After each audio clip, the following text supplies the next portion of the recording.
when you reach a certain age, everyone is younger. Is there anyone here 99 in 2 weeks? Shut up.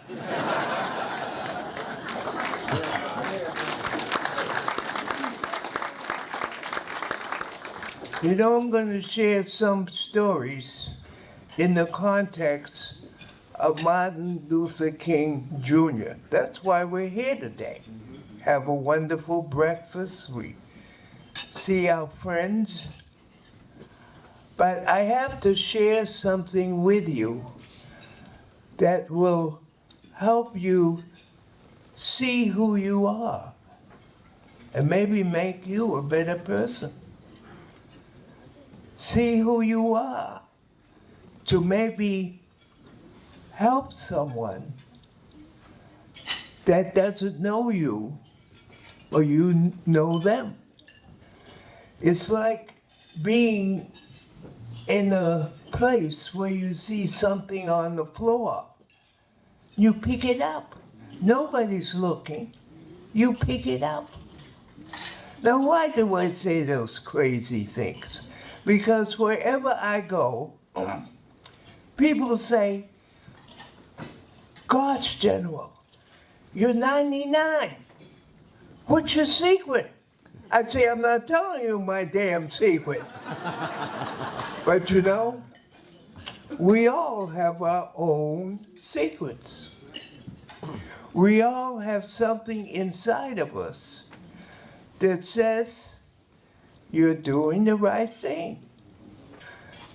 Grew up in what the British call the estates, but we call it public housing, but I call it the projects. Nothing wrong with that. Look at me. Went to Yale, speak languages with the presidents and everything. Now, if I can do it, you can do it. I don't expect you to do everything I did, but just try to be the best that you can be. If you see a piece of paper on the ground, the floor, just pick it up. If you see someone coming through elderly, help them. Don't help me. But you see where I'm going? Just do the right thing. Now, back in '44, I graduated from high school, and they called the World War II people the greatest generation. You or we were part of the greatest generation. The greatest generation in America. Why? We had our high school diplomas in hand. Diplomas in hand. We went to 2 places in Boston. You went to the Peter Fuller Cadillac building on Calm Ave if you were going into the Army, or you went to the Fargo building if you were going into the Navy or the Marine Corps. That was it. That was what every person did in America, not just Boston. Everyone did. We went there to serve. And Pearl Harbor Day, when it was announced, December 7th in the morning, very few people will know that announcement over the radio.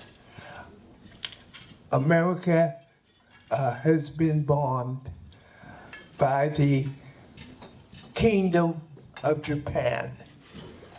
So my mother said to both of us, "Boys, America is at war. I want you to serve your country." Can you imagine a black woman saying that to us when all we saw was people like us being hung or being discriminated against? This is the truth. We have to be, it's good to be aware of your surroundings, because truth It's the only thing that keeps us going. Truth and doing the right thing kept me going. Now, I was proud to be with some of my English high friends to serve our country, not mine or yours, our. Remember that. This is our country. True Americans. Now, we were on the train from Boston to Wichita Falls in Texas. Any Texans here? Okay, I can proceed. We were on the train from South Station to Wichita Falls, Texas. We went from Boston to Chicago. Great time, 17-year-olds. Had a few 3.2 beers away from home, boy. We were going out to save the world. From Chicago to St. Louis, we still had a few, still feeling good. Now, as we were pulling out of the train from St. Louis to Texas, the conductor came up to me. I was the only African American in the coach, because we were all coming out of high school, proud to wear the uniform, all in summer khakis. And the conductor came up to me and not too gently tapped me on the shoulder and said, "Get off the train." I was in the uniform of our country. So I turned around, I said, "Look, get off the train." I had $14 in my pocket. This was in those days when you were going in the military. People would see you and put a few dollars in your pocket and say, "Son, this is for you. God bless, and I hope you come back." I was lucky I had $14 in 1944 at 17. So the conductor said, "Get off the train," so I had to get off the train. And when I got off the train, the station was empty. I was the only person in the train station. So a black porter comes up to me and said, "Son, what are you doing here?" I said, I had my odds, I had my big duffel bag, and that was what I had, and $14 in my pocket. So he said, "I don't know why you're here, but we don't ride that train. We don't ride that train." So he said, "Well, what are you gonna do?" I said, "Well, I have to wait here. I'm on orders. I have to report to duty. When is our next train going?" He says, "Well, our train is 7 or 8 hours later." I said, 7 or 8 hours later? And knowing 1944, we were still at war. You don't show up when you're assigned to during World War II or wartime. That's desertion. And the penalty for desertion is death, either by hanging. You see, our generation doesn't know that.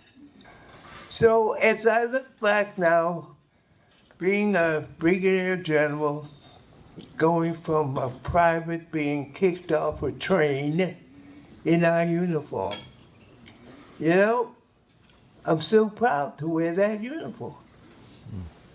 Because now it's needed more than ever. Trust me. When you live right, when you do the right thing, let your heart and let your mind and your mouth communicate. Because good things happen to good people. usually. Now, putting all this together, why am I here? To talk about Enoch Woodhouse? No. You can Google me, but we can't Google and restore the qualities that Martin Luther King Jr. embodied. This time, for Martin Luther King Jr. celebration, I'm happy, and I must tell you that this is one of the important days that we will have. We will see what he represented.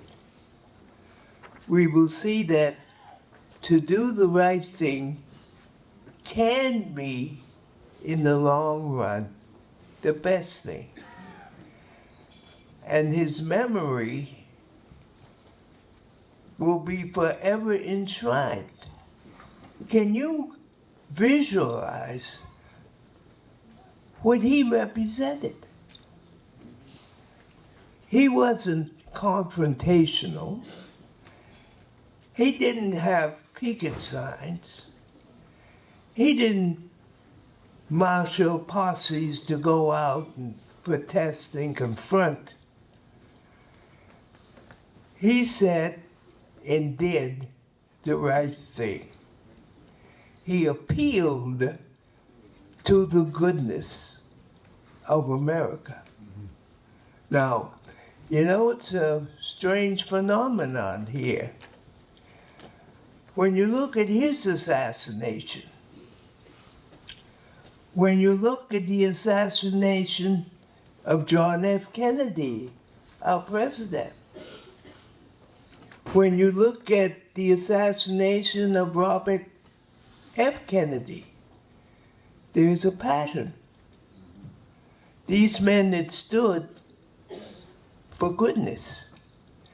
Now, goodness doesn't mean goody-goody and attending church every Sunday and tithing and opening up the door and agreeing you and your wife or husband every day. No, that's not goodness. I mean, it might be good, but that's not the main thing. There's something about doing the right thing. Doing the right thing. And I think with those words, 3 or 4 words, just do the right thing. We can't be like Martin Luther King. We can't be like John F. Kennedy. But if your name is Mary Smith, be Mary Smith. If your name is John Vanderbilt III from Louisburg Square, let him do the right thing. Is he here present tonight? No. We're here, good people of Quincy, and I'm honored to be here. I see everyone, and I'm delighted, but not being delighted, being inspired. And I want to thank you. And wherever I go, West Point, White House, I always close with these words. Always close with these words. Goes like this. I have to clear my throat. Here we go. You heard this, Father. Over. You can talk about me all you please, but I'll talk about you on my knees. Thank you.